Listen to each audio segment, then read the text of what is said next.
Hi, this is Edgar Allan Poe taking over the body of James Valvis, and I want to talk today about chronological snobbery. It's an important matter to me because I'm an old dead white guy, and if the opinions of former generations are lesser than subsequent generations, then my opinions don't seem to matter much at all. You run into a lot of problems if you think this way. But first of all, let's give a nice definition of what I'm talking about when I talk about chronological snobbery. And I'll just grab this from Wikipedia. Chronological snobbery is an argument that the thinking, art, or science of an earlier time is inherently inferior to that of the present simply by virtue of its temporal priority, or the belief that since civilization has advanced in certain areas, people of earlier times were less intelligent. In other words, it's a kind of vanity. It's the belief that you, out there with your community college degree or your degree from Evergreen State College or wherever you're from, are somehow more intelligent than St. Thomas Aquinas or Aristotle or Leonardo da Vinci or even Albert Einstein.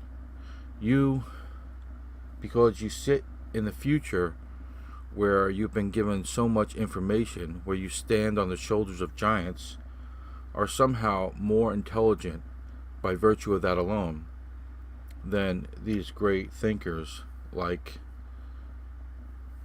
Hemingway or Madame Curie or whoever you can think of that was a genius in former times. In this way, we see a lot of shenanigans go on, where people are able to say, for instance, that the Catholic faith is stupid because it's old, or somebody who's 65 years old is stupid because he's old. We see a lot of this today online, where youth and new is determined to be smart and good. But this is not necessarily the case. It's hardly ever the case. Marcus Aurelius is far more wise than just about anybody you'll ever meet in your life, despite the fact that he lived in a time that was far more barbarous than today.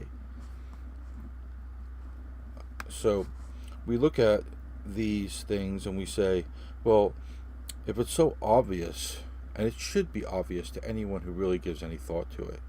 Look, most people today, I don't care what kind of degree they can have, they have maybe a PhD in whatever, they can, if they open up the Summa Theologica by St. Thomas Aquinas, they'll have a hard time understanding it.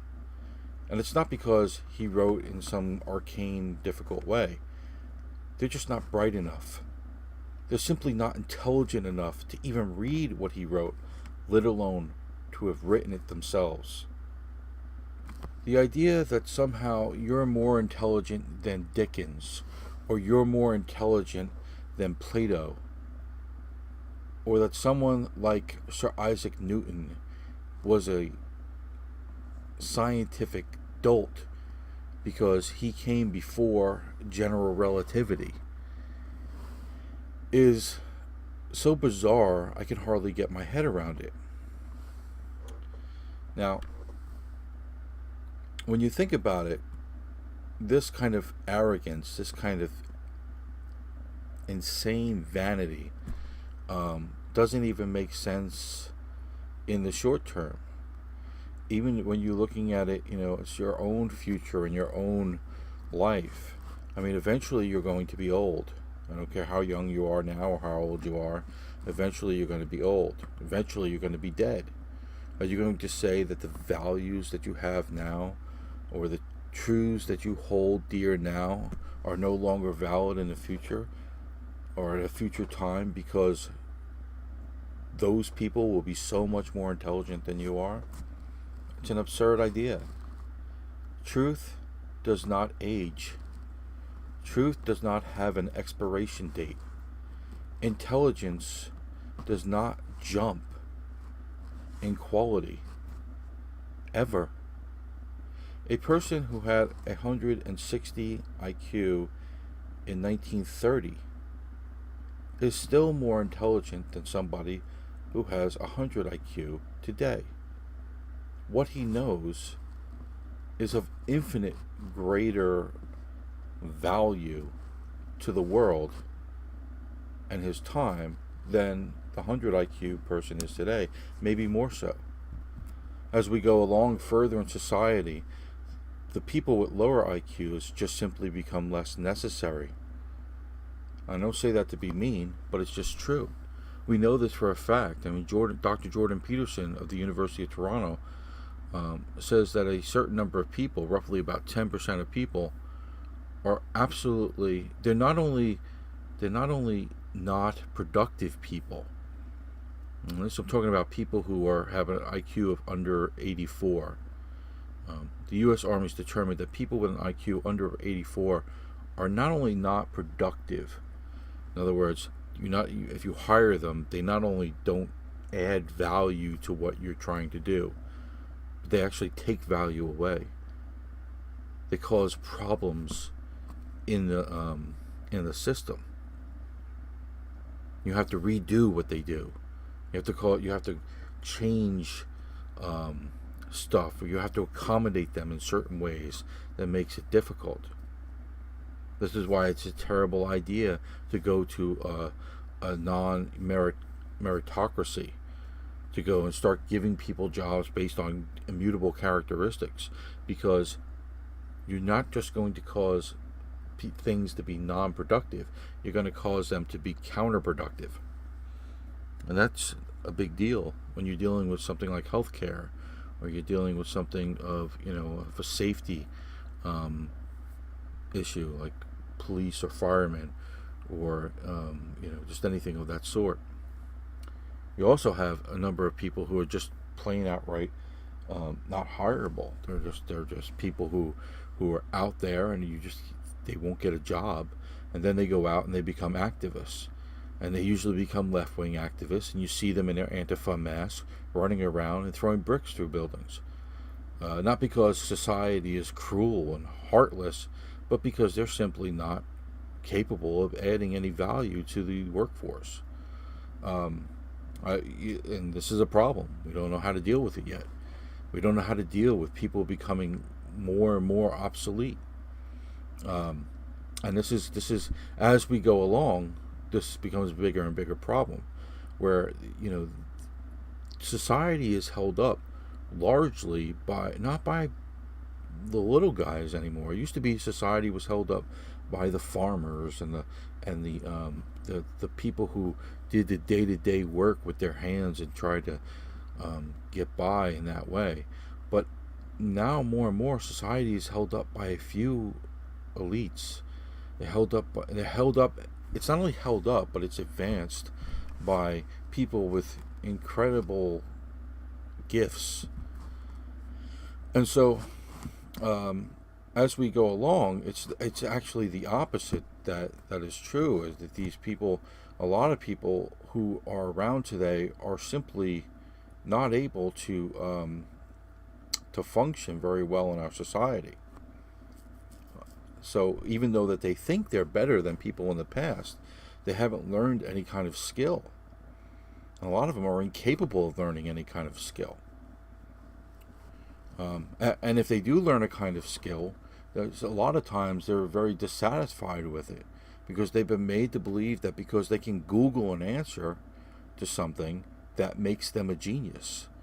You can, who fought in the War of 1812, or who were the combatants in, the Battle of the Bulge, or what, who was monarch of England in 1812. You can just Google it and find out. Former generations couldn't do that, so they didn't have a phone that gave them instant access to all kinds of intelligence. So there's an illusion of intelligence there that doesn't really manifest itself if you take away technology. If you talk to some people, it's just embarrassing. I was watching a video not long ago where Jimmy Kimmel went out and asked people on the street to name a book, just name any book. The Bible, um, you know, Moby Dick, Asimov's Chronology of the World. Um, who knows? Whatever book you feel like talking about, just name a book. Whatever book you read last. They couldn't do it. A number of them would make up a book. You have a lot of that as well. You have people who think that they know things that they don't know at all. You go and ask people, what do you think about Trump's Supreme Court nominee? And they're like, oh, it's a terrible thing. It's awful. It's hideous. Oh, it's the end of it's the end of, all our freedoms and everything else. And it turns out that Trump never made his pick. He hadn't made it yet. So they just decided that they know things that they don't know. One time when I was a young person, I remember I was talking to this young girl, and she didn't know who the vice president of the United States was. She wasn't entirely sure who the president was at the time. And at the time, it was Ronald Reagan. She didn't know who George Bush was. Just had no clue that was the vice president of the United States. I'm talking about George Bush, the father there. So you have all these people who are deluded because they've gotten a degree, and they give out degrees almost like candy anymore. It's not hard to get a degree. I mean, the tens of thousands. I saw, I was thinking about getting going back and getting my degree again, and I saw that like one of the universities I was looking at, it's a state college, takes 71% of the people who apply. 71%. I mean, that's just about everybody. I mean, I don't even know what you have to do not to be able to get into one of these things. It's just you're they want you there because they want your money. And whether or not you succeed or not, it's not that important to them. But what is important to them is that you pay the exorbitant amount of fees that they charge. But, to get a degree is not really that hard, especially if you take a major that is simple or, outside the STEM fields and in the humanities. And you go and take a women's studies class, major or something. These are not hard. You just have to parrot the right things that the teacher, and they'll give you the A, and send you off to be a little activist. But the intelligence isn't necessarily there. I mean, you may be intelligent if you have that degree, but the chances are, if you are intelligent, it's because you walked in intelligent. It's not because you learned anything at the university. So, when we look back on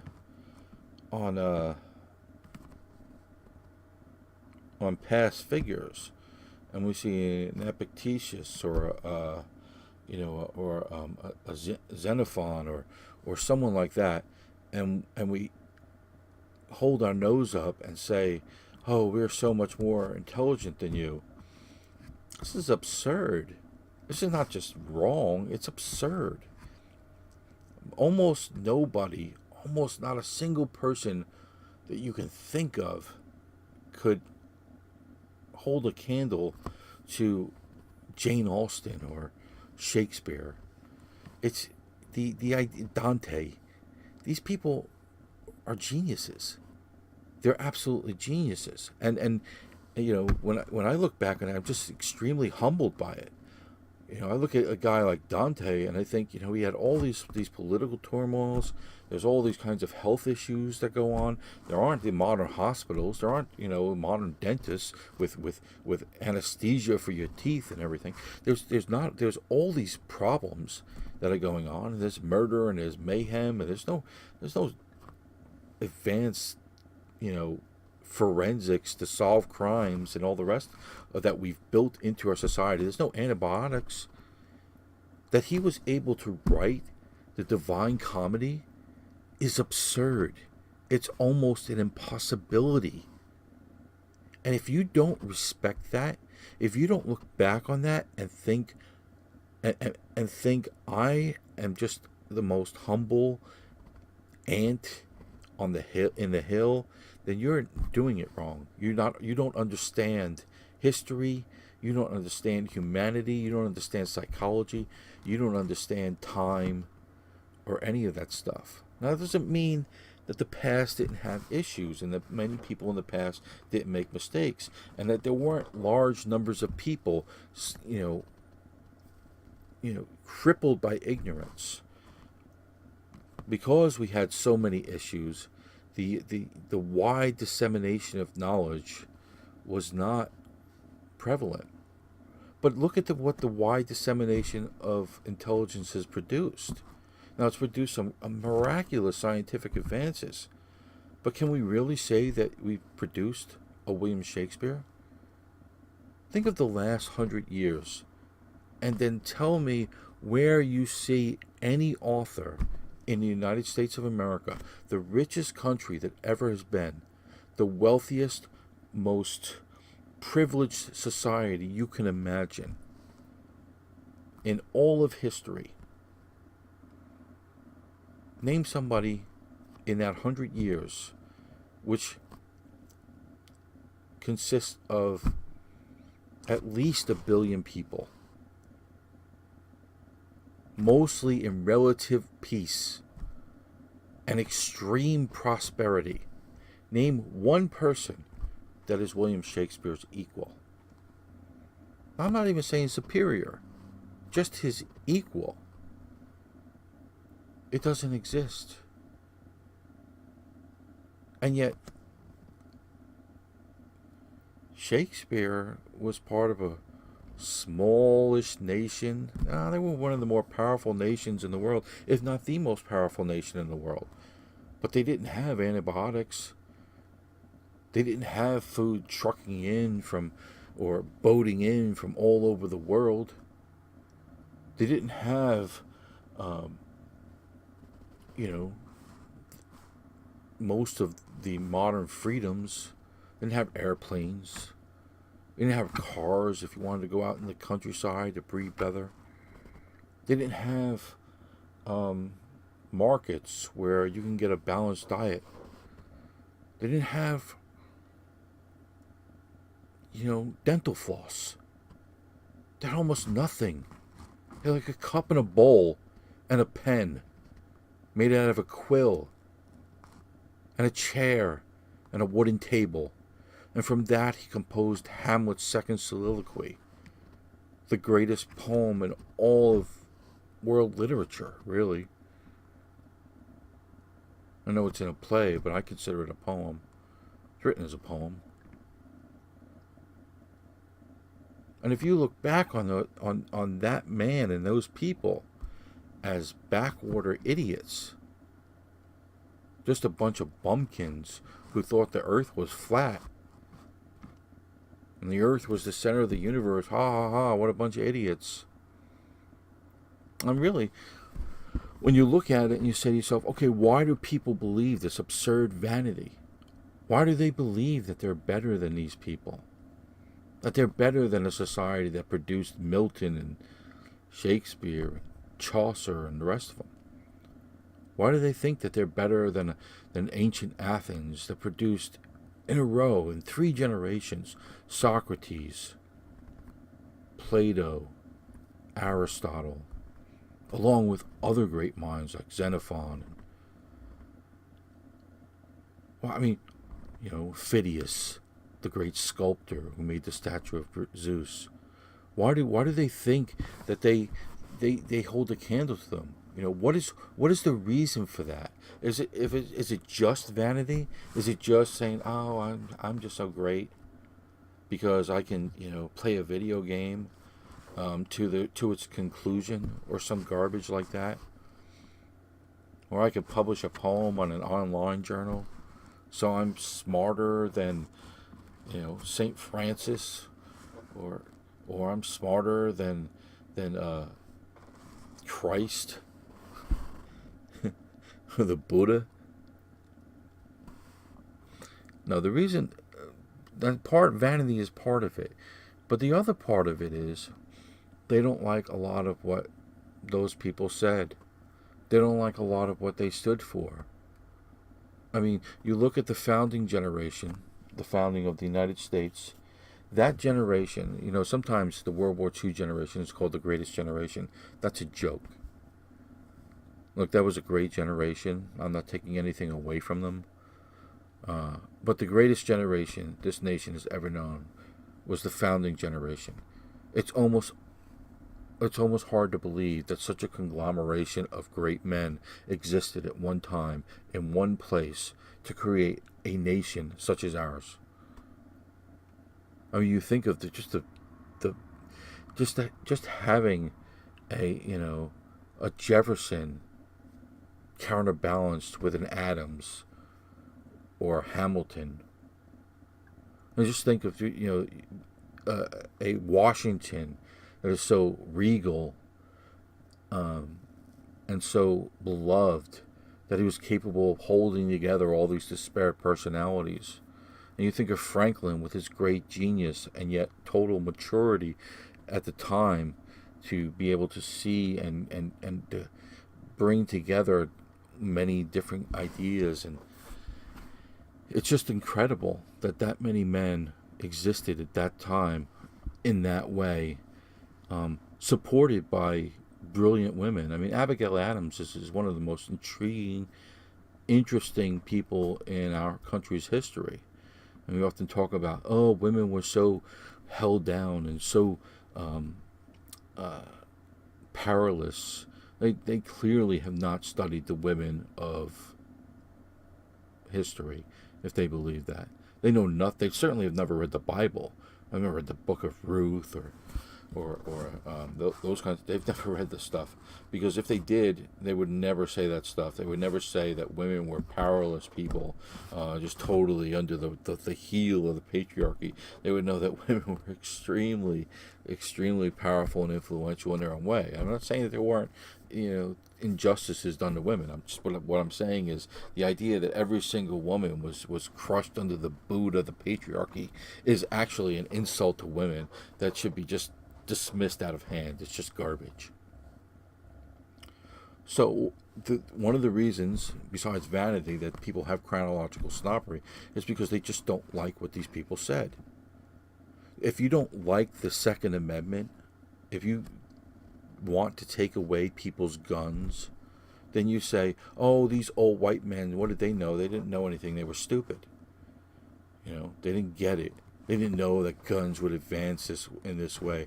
They didn't know that, or they were just, totally, infatuated with their own phallic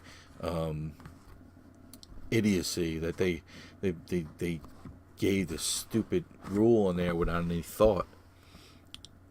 Or they think, the Constitution, that's why you need a living Constitution, because the founders were dopes and they couldn't see the future. And so, you need the smart people. You need the Ruth Bader Ginsburgs of the world to overrule the Thomas Jeffersons of the world, because Ruth Bader Ginsburg, because she's later in history, is so much smarter than Thomas Jefferson, which is a joke. I mean, John F. Kennedy once said, he was speaking to a group of Nobel laureates at the White House, and he said, "This is the greatest concentration of intelligence ever to dine at the White House, except those times when Thomas Jefferson dined alone." That's how incredibly intelligent Thomas Jefferson was. And yet, if you listen to the modern left and you listen to the chronological snobs, all you would think is that this guy was just an inveterate, slave owner and slave rapist, and that was his entire contribution to history and his entire intellectual output. And the reason they do that is because they want to win a political battle. They want to win a cultural war. And in order to do that, they have to deny certain traditions and certain intellectual property that has come down to us. Certain intellectual inheritance that we've come through the classic intelligences of the Middle Ages and the Romance period and the Enlightenment and so on. They have to overturn that if they want to have, let's face it, their Marxist utopia.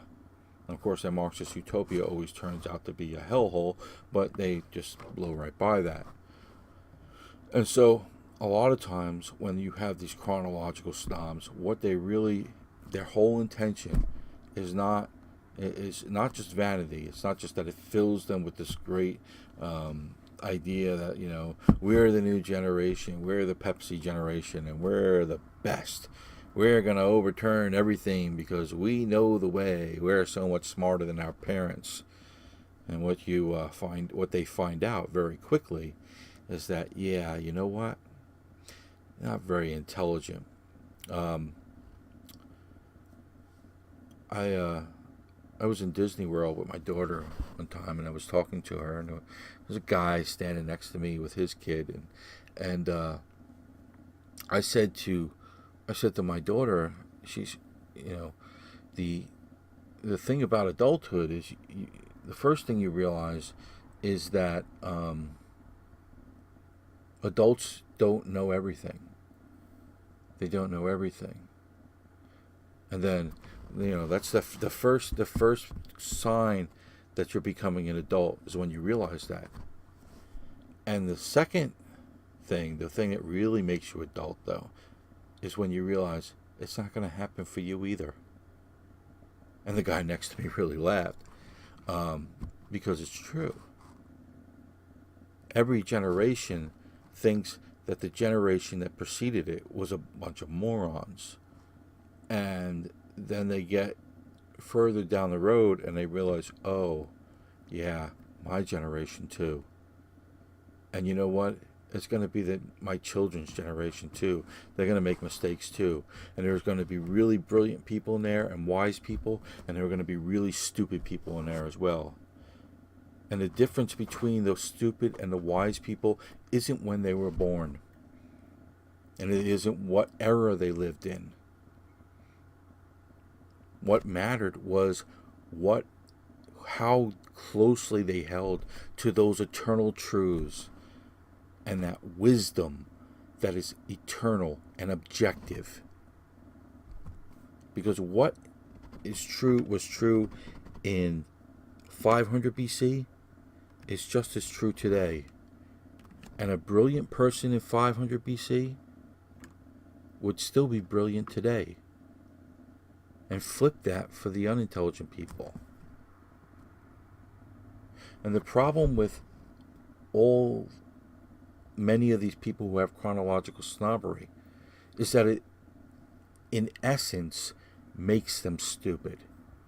Whenever you think that you have the answers, whenever you think that there is nothing to learn from even the great minds, the greatest minds of our cultural inheritance, when you think you can throw all them away because they're nothing but a bunch of dead white patriarchy, racist, xenophobic, whatever other name you want to put on, deplorable or irredeemables, whatever name you want to put on them, when you think that those people have nothing to teach you, you are lost. You are throwing away your inheritance, not even for porridge, not even for that. You're throwing it away for a mouthful of ash. There's nothing there for you. You can go nowhere. You can learn nothing. Because there is no way that I don't care how smart you are, that you can gain the wisdom of the ages all by yourself. Or you and your few friends, or you and Wikipedia. It's just not going to happen for you. You have to take the classics. You have to look at everything that's come through the ages. And then maybe you have a chance, a small chance, of being intelligent. It's not a good chance. There are very, very few intelligent people in the world. There are a lot of people who can do a job very well. There are doctors and lawyers and electricians and architects and artists, and they're very good at what they do.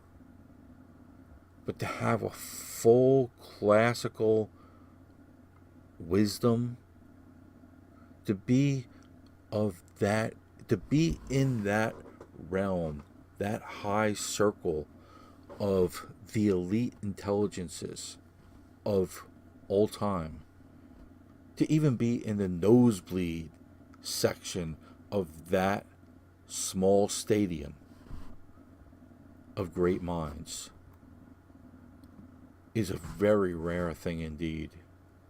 There were probably only maybe 30 or 40,000 people in the history of man who have ever can claim to be in that era.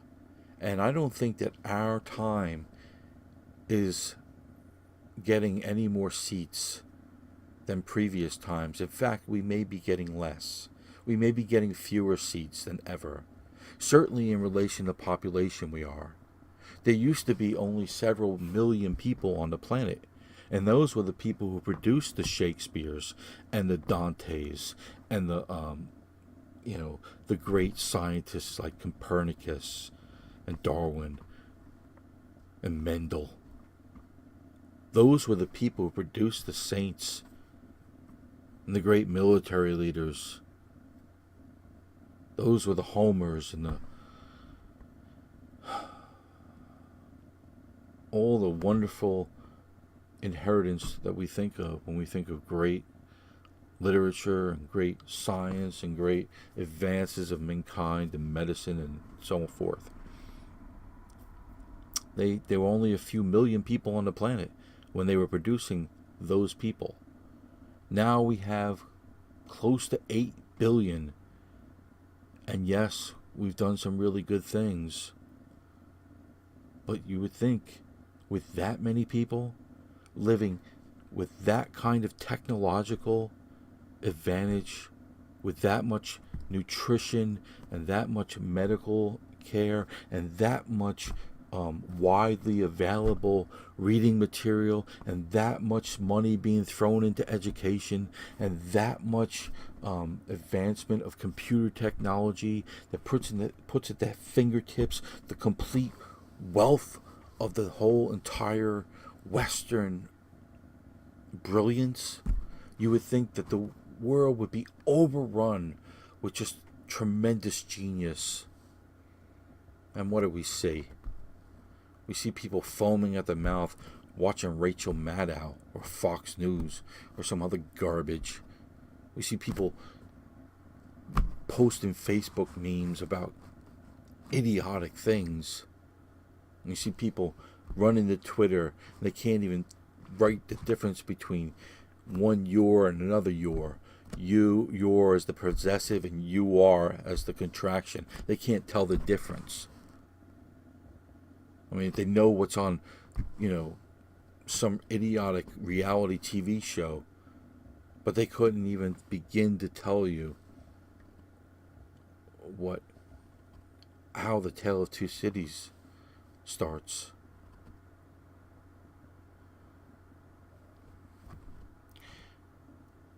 It doesn't seem like at this late date I should have to go to bat to defend the great minds, to defend the Western tradition. But that's where we are anymore in society. There is a whole political movement that holds our entire history and our entire intellectual inheritance in contempt. And chronological snobbery is one of the tools they use to get people to side with them. But you shouldn't. Humanity has never been perfect. There have always been mistakes, and there are always people, there's always something you can look at somebody and say, this is a reason to dismiss you. With me, people look at me and say, you're fat. You're fat. Who are you to talk about anything because you have no control over your eating habits? And so they can dismiss me that way. and many people do, or they dismiss me for some other reason. You know, I didn't support Hillary Clinton, whatever it is. They just dismiss me. There's always a way to dismiss something. It doesn't matter what it is, or who it is, or when it was. You can always find something to dismiss that time, or that place, or that person, or that group of people, or that nation, or America. I mean, America is never going to be a nation that didn't have slavery. So you can always dismiss it. You can always say that America is just a garbage place because it's always going to have had slavery. It's always going to have had Jim Crow. It's always going to have had poor relations or inhumane relations with the Native Americans. But ultimately, if you live in that kind of mentality, to feed your own vanity, to post on Facebook and feel good about yourself and the 40 likes that you get by saying, look how great I am, I look down on everybody who ever was, you are throwing away the vast, overwhelming wealth that is your inheritance. That is the thing that can make you thrive intellectually. The thing that you should be most grateful for and hold dearest to your heart. You can lose money. You can lose fame. You can lose a wife. But if you gain the wisdom of the ages, only death can take that away from you. And maybe not even death. And if you throw it away because you hold certain opinions and you think that's the way to advance those opinions, if you're an atheist and you think, oh, I can undermine Christianity by being a chronological snob, if that's what you think, you've made a bad bargain. Even as an atheist, you've made a bad bargain. Because you haven't become a better atheist by becoming a moron.